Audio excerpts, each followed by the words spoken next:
Selamat datang di channel Detektif Sanji, tempat berkumpulnya para pecinta One Piece yang haus akan teori, fakta tersembunyi, dan pembahasan mendalam seputar dunia ciptaan Eiichiro Oda.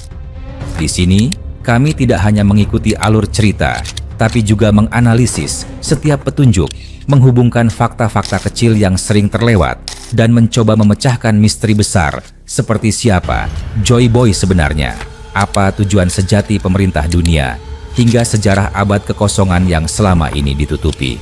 Setiap video di channel ini disusun dengan riset yang mendalam, sudut pandang kritis, dan tentunya semangat nakama sejati.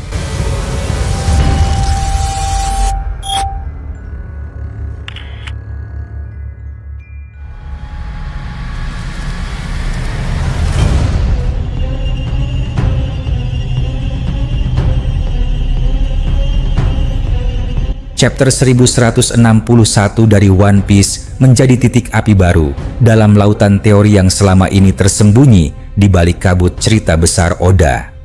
Sejak pertama kali halaman demi halaman terbuka, banyak mata langsung terpaku pada sosok yang tak terduga, Kapten John. Sosok ini yang selama bertahun-tahun hanya menjadi bayangan legenda, tiba-tiba muncul dengan detail yang membuat bulu kuduk berdiri. Lengan besarnya dipenuhi logam dan tampak menyatu dengan tubuh, mengingatkan secara langsung pada gaya khas Eustace Kid. Detail itu bukan kebetulan. Ada benang merah yang menghubungkan John dengan Kid, dan benang ini bisa saja menjelaskan salah satu misteri paling gelap dari dunia One Piece, rahasia harta karun yang hingga kini tak seorang pun berhasil temukan. Kapten John bukanlah nama asing bagi mereka yang mendalami sejarah dunia bajak laut.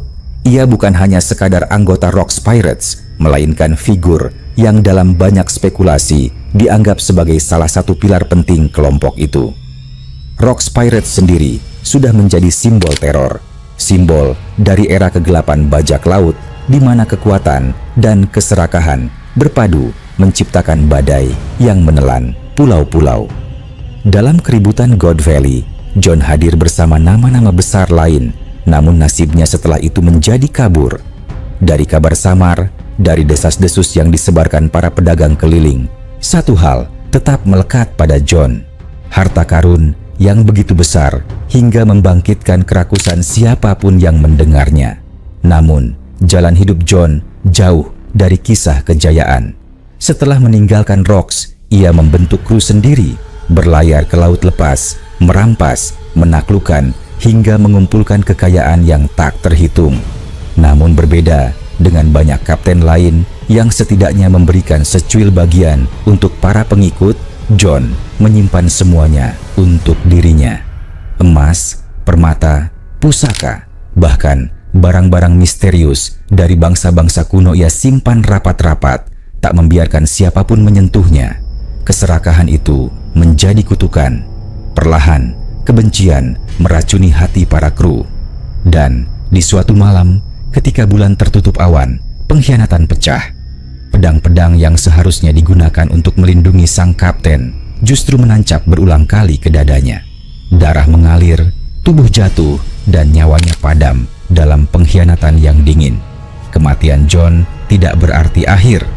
Tubuhnya kemudian ditemukan Dr. Hogback, dipulihkan menjadi zombie oleh kekuatan Gecko Moria, sehingga namanya kembali bergema meski tanpa jiwa. Tetapi harta karun yang disembunyikannya tetap hilang, tetap menjadi bayangan yang menghantui dunia. Satu-satunya petunjuk hanyalah sebuah gelang aneh, sebuah aksesori yang dikatakan sebagai peta menuju harta itu. Gelang tersebut pernah jatuh ke tangan Luffy di Thriller Bark, namun akhirnya diberikan kepada Buggy, dan sejak saat itu jejaknya menghilang dari panggung utama cerita. Misteri itu terkubur sampai kini ketika chapter 1161 memberi percikan baru. Penampilan John dengan tangan logam raksasa membuat banyak pikiran melayang pada satu kemungkinan. Apakah ia adalah pengguna Jiki-Jiki no Mi sebelum Kid? Jika benar, gelang yang ditinggalkannya mungkin bukan sekadar peta biasa. Bayangkan, sebuah benda yang dipenuhi energi magnetisme dihubungkan langsung dengan lokasi harta karun. jika gelang itu memiliki kutub magnet yang hanya bisa diaktifkan oleh kekuatan Jiki-Jiki no Mi, maka tidak ada siapapun selain pengguna buah itu yang mampu memecahkan rahasianya. Artinya, saat ini hanya Kid yang bisa mengungkapkan letak harta legendaris John. Namun, teka-teki tidak sesederhana itu. Ada kemungkinan bahwa ketika John mati, buah iblisnya bereinkarnasi di sekitar tempat kematiannya. Jika benar John menemui akhir hidupnya di sebuah pulau terpencil dan disitulah kemudian Kid dilahirkan, maka garis takdir yang menghubungkan keduanya bukan sekadar kebetulan. Teori ini menjelaskan mengapa Kid memiliki kekuatan yang begitu mirip dengan gambaran tangan John dan mengapa gelang itu seakan menunggu selama bertahun-tahun untuk pemilik barunya. Gelang itu sendiri mungkin bekerja seperti log post, tetapi bukan log post biasa yang mengarah pada pulau, melainkan sebuah alat magnetik yang menuntun pemiliknya menuju harta karun dengan cara yang lebih menyeramkan. Begitu diaktifkan, gelang itu bisa saja menarik tubuh pemiliknya, menyeretnya perlahan ke lokasi harta. Bayangkan sensasinya, seperti kekuatan magnet super di game ketika setiap logam berlari menghampiri. Namun kali ini, yang tertarik bukan sekadar koin, melainkan seluruh takdir yang terhubung pada warisan seorang bajak laut yang penuh dosa. Pertanyaan yang kemudian muncul adalah, apakah Oda benar-benar menyiapkan Kid sebagai kunci untuk misteri besar ini? Kid yang sudah dianggap hancur, dikalahkan, bahkan tenggelam dalam keputusasaan, justru bisa kembali sebagai figur sentral yang menghubungkan masa lalu Rocks dengan masa depan dunia.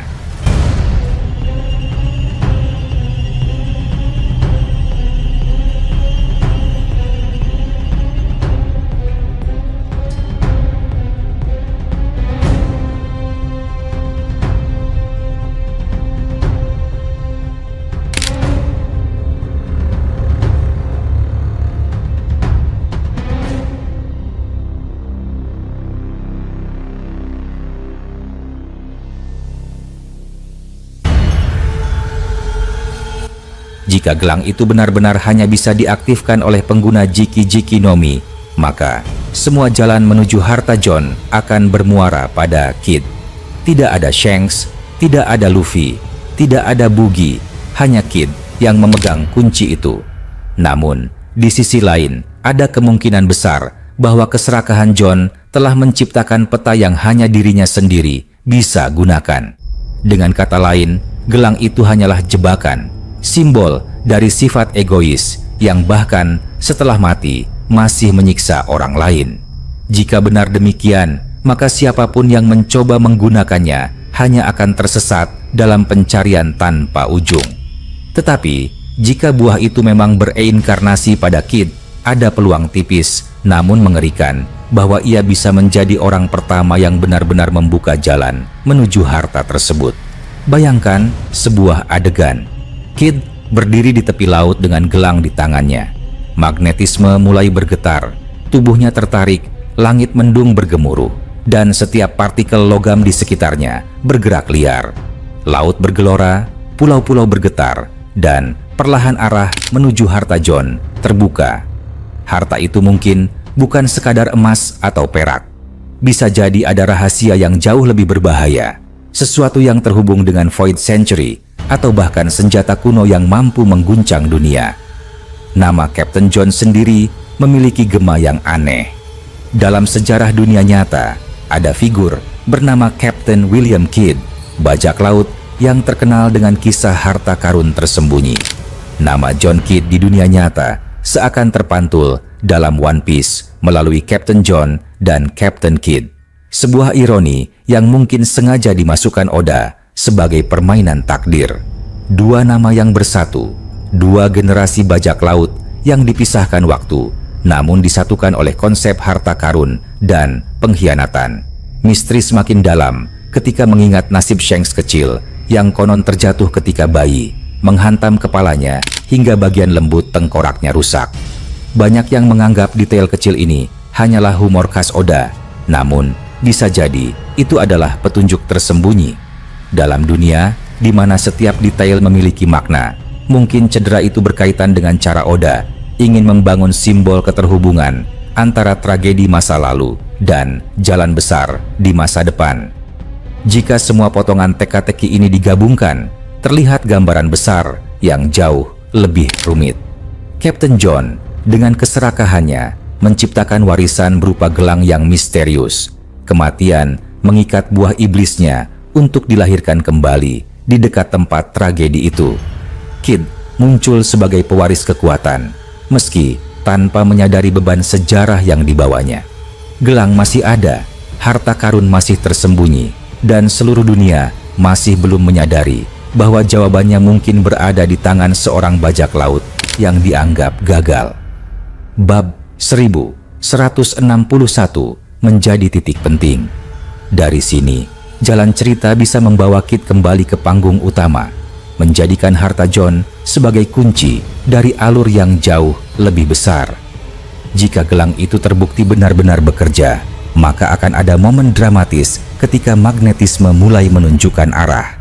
Saat itu, dunia tidak hanya akan melihat kebangkitan Kid, tetapi juga menyaksikan pecahnya rahasia yang terkubur sejak era Rocks Pirates. Dan pada akhirnya, inilah kekuatan One Piece. Setiap bab selalu menyembunyikan potongan teka-teki yang tampak kecil, namun sebenarnya menyambungkan puluhan benang merah dari masa lalu, masa kini, hingga masa depan. Captain John mungkin terlihat seperti tokoh sampingan, namun siapa sangka harta karunnya bisa menjadi pemicu yang akan mengguncang dunia. Sejarah bajak laut yang penuh pengkhianatan, keserakahan, dan tragedi belum selesai bercerita. Gelang itu menunggu, magnetisme menanti, dan suatu hari misteri harta karun John akan menyeret semua orang ke pusaran yang tak bisa dihindari. Di sebuah dunia yang dipenuhi samudra luas, kapal-kapal megah, dan bajak laut legendaris yang berlayar membawa mimpi serta tragedi, selalu ada celah kecil di mana lelucon halus dapat menyusup ke dalam kisah penuh darah, air mata, dan ambisi. Eiichiro Oda, sang maestro di balik One Piece, dikenal bukan hanya sebagai pengarang epik tentang petualangan, tetapi juga sebagai seniman yang gemar menyelipkan humor, sindiran, dan referensi budaya pop yang seakan menari bersama narasi besar ciptaannya. Salah satu momen paling dibicarakan belakangan adalah adegan ketika Shanks kecil terbentur kepala. Sebuah adegan sederhana yang entah bagaimana melahirkan teori konspirasi paling aneh dan dramatis. Sebagian orang bersumpah dengan sepenuh keyakinan bahwa momen itu adalah cerminan langsung dari Dragon Ball, karya fenomenal Akira Toriyama. Bagaimana tidak? Ada dragon, ada ball, dan secara visual, posisi luka Shanks kecil seakan menyerupai momen Goku kecil yang terbentur kepala. Bagi generasi yang tumbuh di era 90-an, kisah ini tentu akrab. Sang bayi Saiyan dikirim ke bumi untuk menaklukkannya, lahir dengan takdir sebagai pejuang yang dingin dan brutal, mesin penghancur tanpa rasa.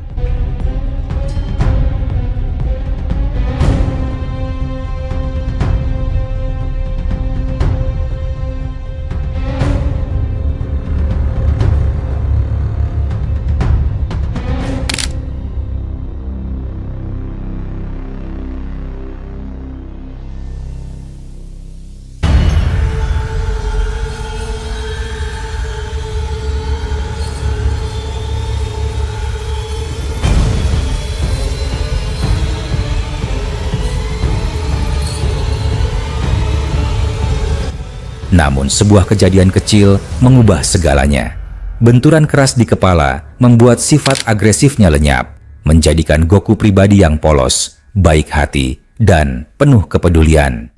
Teori yang kini berkembang adalah bahwa Shanks mengalami nasib yang sama.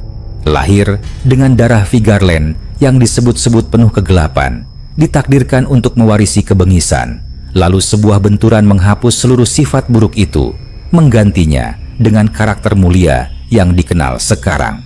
Semua sifat jahat, semua potensi kebrutalan, konon padam begitu saja. Seolah ada tombol yang mati dan lampu baru yang menyala.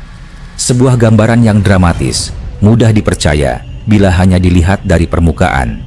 Namun di balik teori itu, tersembunyi retakan logika yang besar. Jika benar, Shanks hanyalah sosok jahat yang terselamatkan karena kepalanya terbentur, maka seluruh pesan moral yang dibangun Oda selama ribuan halaman hancur begitu saja. Sejak awal, tema One Piece berdiri tegak di atas satu pilar besar. Darah dan garis keturunan tidak menentukan masa depan seseorang.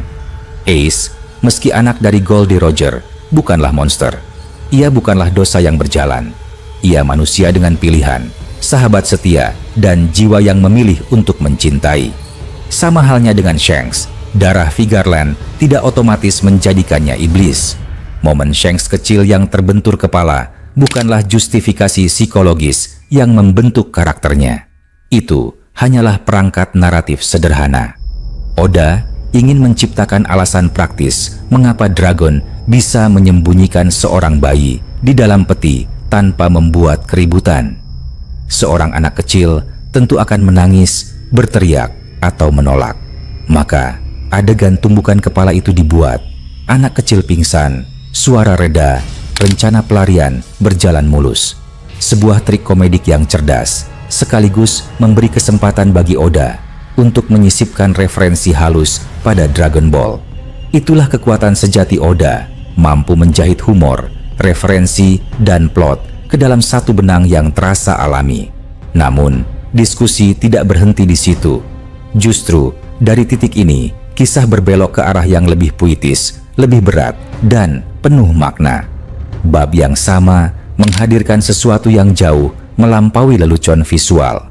Sebuah adegan yang menyatukan keindahan, kesedihan, dan kekuatan dalam satu rangkaian yang sulit dilupakan.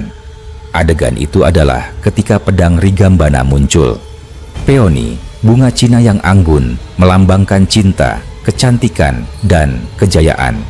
Namun dalam adegan itu bunga muncul dalam keadaan tragis, tertawan, terbelenggu, dan hancur.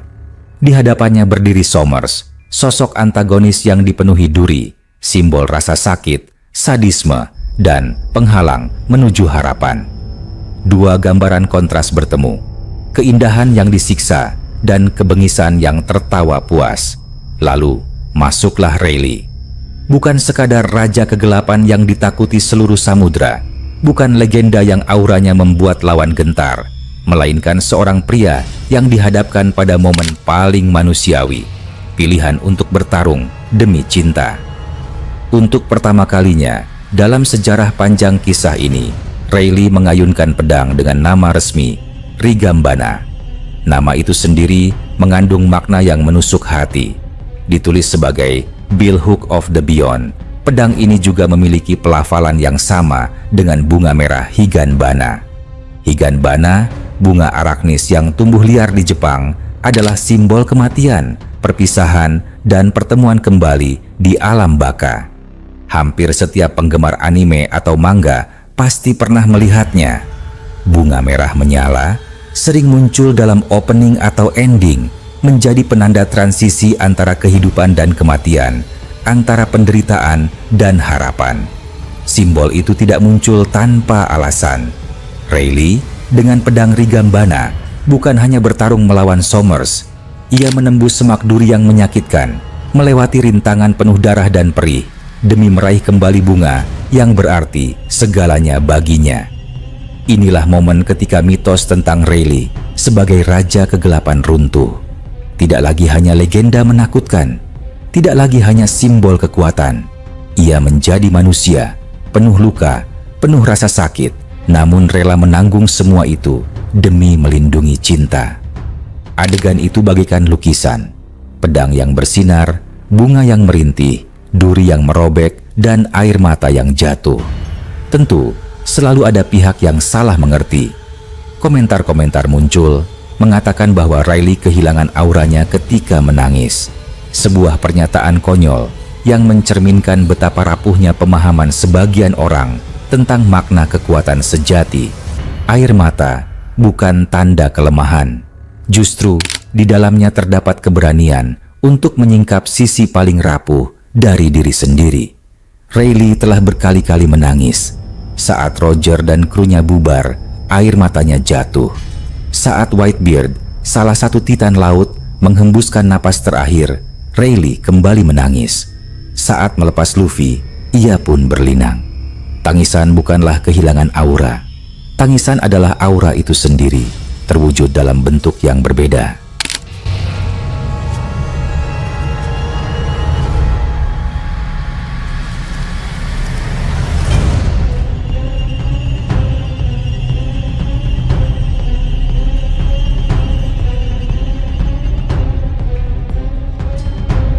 Oda melalui adegan ini sedang berbicara sesuatu yang dalam.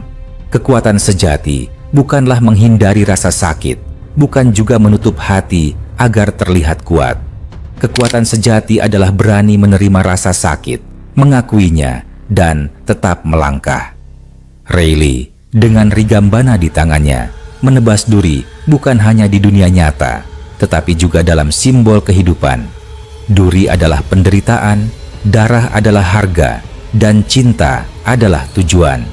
Jika dilihat lebih dalam, Rigambana bukan hanya serangan, melainkan puisi yang diwujudkan dalam pedang. Sebuah lagu bisu yang hanya bisa dimengerti oleh mereka yang mengerti arti kehilangan, pengorbanan, dan kerinduan. Pedang itu menebas rantai, merobek duri, menghancurkan penghalang, namun pada akhirnya yang diselamatkan bukan hanya bunga, melainkan juga makna cinta yang abadi. Kisah ini menutup dengan pemandangan Rayleigh yang menangis di pelukan Shakey. Adegan itu bukan akhir dari seorang legenda, melainkan kelahiran kembali sisi paling manusiawi darinya. Sosok yang selama ini hanya dipandang sebagai kekuatan kini, berdiri sebagai seorang pria penuh kasih. Air matanya bukan penghapus aura, melainkan cahaya yang membuat auranya semakin besar, lebih luas, lebih manusiawi. Dalam arus besar cerita, teori bahwa Shanks lahir jahat, lalu berubah karena kepalanya terbentur hanyalah serpihan kecil yang tidak memiliki fondasi. Oda telah menegaskan berkali-kali, anak-anak tidak menanggung dosa orang tua. Masa depan bukanlah warisan yang dikunci oleh darah, melainkan jalan yang ditempa oleh pilihan. Shanks bukanlah pengecualian. Sama seperti Ace, sama seperti Luffy, sama seperti banyak tokoh lain, masa depan Shanks ditentukan oleh apa yang dipilihnya, bukan oleh apa yang diwarisinya. Dan disinilah keindahan sesungguhnya dari kisah One Piece. Di tengah lautan penuh pertempuran, di antara legenda dan kutukan, di balik tawa dan air mata, ada pesan yang tak pernah goyah. Manusia bebas menentukan siapa dirinya. Luka, darah, tangisan, semuanya hanyalah bagian dari perjalanan. Tidak ada yang bisa mematikan atau menyalakan kebaikan dalam sekejap. Yang ada hanyalah hati, dan hati itulah yang menentukan. Pada akhirnya, Rigambana tetap berdiri sebagai simbol abadi. Sebuah jurus yang bukan hanya tajam secara fisik, tetapi juga menusuk ke dalam jiwa pembaca. Pedang itu menandai perbatasan antara cinta dan kebencian, antara kekuatan dan kelemahan, antara manusia dan legenda. Dan saat Rayleigh menebas duri dengan air mata yang jatuh, satu pesan abadi lahir. Cinta sejati tidak takut pada luka. Justru luka itulah yang membuktikan betapa dalamnya cinta itu.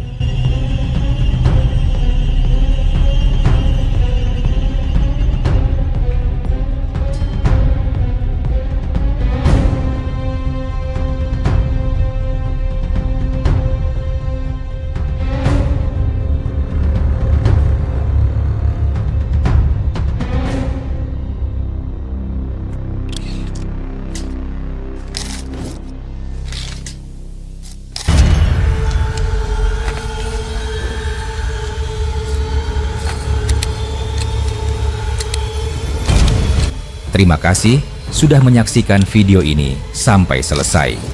Kalau kalian menikmati konten ini, jangan lupa klik tombol like, tinggalkan komentar di bawah. Karena semua teori dari kalian juga sangat berarti dan bisa jadi bahan diskusi di video berikutnya. Dan tentu saja, klik subscribe serta aktifkan lonceng notifikasi supaya kalian tidak ketinggalan update terbaru dari kami. Sampai jumpa di video selanjutnya.